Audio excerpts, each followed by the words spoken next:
masukkan clear glue. Clear glue itu lem, bisa pakai lem apa aja, lem bening atau lem pekat seperti Fox. Lalu masukkan air secukupnya, lalu aduk hingga rata.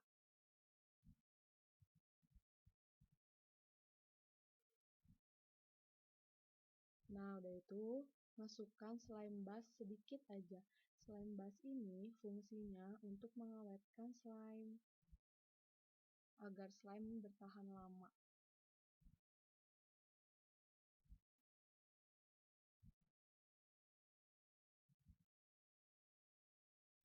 Lalu aduk lagi hingga rata, hingga tercampur lem, air, dan slime busnya. Setelah itu, masukkan slime aktivator secukupnya. Sedikit-sedikit masukkannya, karena kalau terlalu banyak nantinya akan keras slime-nya.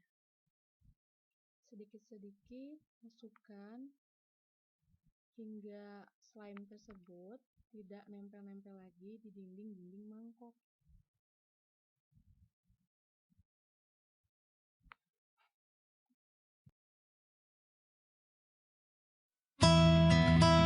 You're gonna hate me saying these words right now, but I ain't got no choice, I just have to let it out. 'Cause usually lately something's changed in my mind, seems the fire within me has died.